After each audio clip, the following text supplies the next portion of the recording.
Hey guys, it's Dean here with a new video, and today we're going to see how we can put wood texture on pieces of foam. Let's get into the video.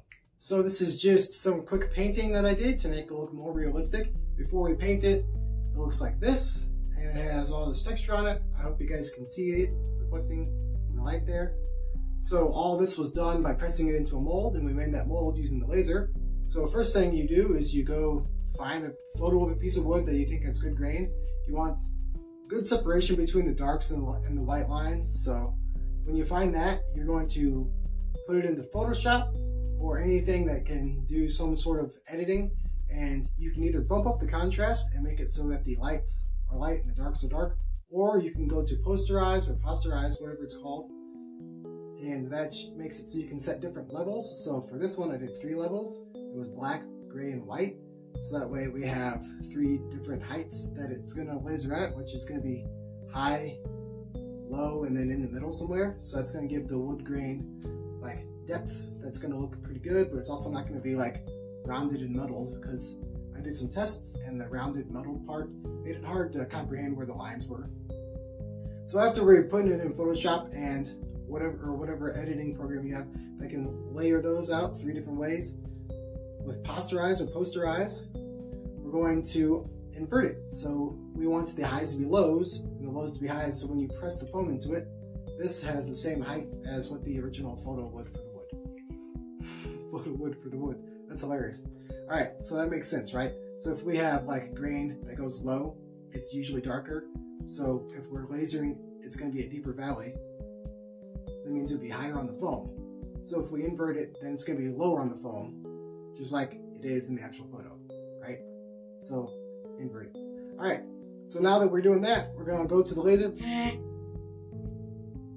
Yeah, so we saw it lasering that out. That was pretty cool. Now we're going to go over to the stand and use a heat gun. So these are the tests before. These are the next ones we're going to test.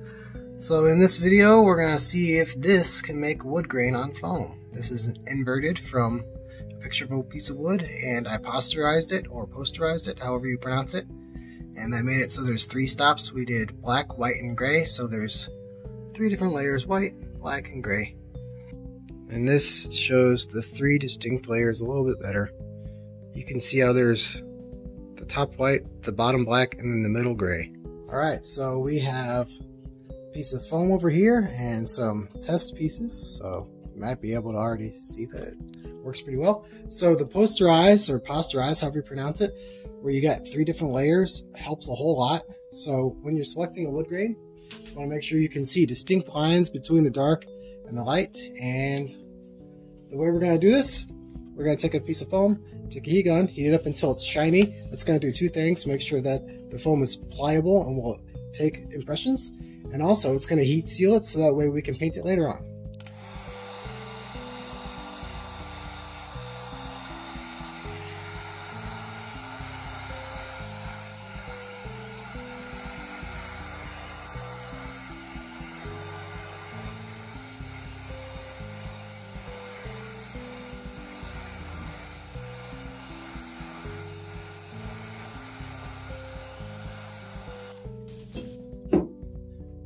Lay it on here, and then we're going to press with something flat like another piece of wood. I'm applying a fair amount of pressure, and I'm going to do it for about 20 seconds.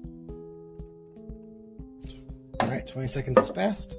The foam usually sticks in. We're going to peel it out. Ah, look at that. That is really convincing wood texture. You can paint this straight up.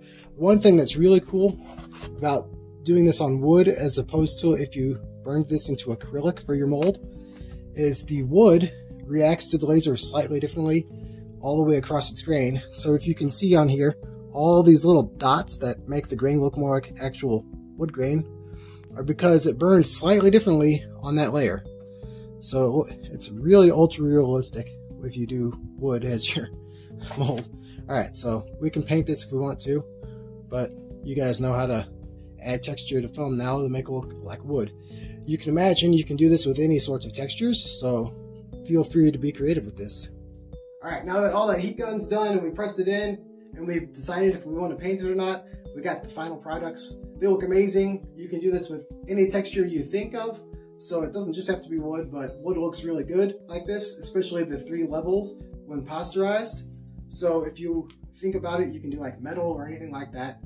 And it just makes it so you can have like a more uniform actual wood looking grain. We have several ways to put it onto props. So you could either go through this whole process, get it on there, then glue it onto the prop itself, like if it's a handle, wrap it around, glue it on, and then you can paint it so that way you don't have paint cracking. Or you could do the whole thing, make the prop, and then take the piece of wood, heat up the foam, and then like roll it on, like roll it across. That could potentially work, and then you'd paint it on. But just make sure that after you're done doing the texture, you don't try to heat form it again, because that's probably going to make the texture just go away because you're adding heat again. Yeah, so other than all this stuff, we have these things called Patreon that I normally talk about, but I'm probably going to get rid of Patreon, or at least I'm going to let people support me on it, but I'm going to get rid of all the benefits and all that because no one's really applying for it, and it's not really making much interest, so it doesn't make much sense to put all my time and effort into all the stuff for it if no one's really looking into it. So you can still look for it, and there will still be links for it, and you can still support me on there if you really want to support me, but just know that you're supporting me to support me and not to get like anything out of it, because there's not really anyone doing that right now. But I do have a quick, really cool announcement, is I'm launching a second channel, and that channel is me playing Minecraft, and I'm playing on, right now, currently, a server with my friends. You can see some really cool stuff. We're making some really cool stuff. I'm going to have a video up here at the end when I'm saying look at these videos, so you'll be able to see one of those. And that's about it. So, we got these videos over here, and we got these links over here. And other than that, I'll see you guys in the next video.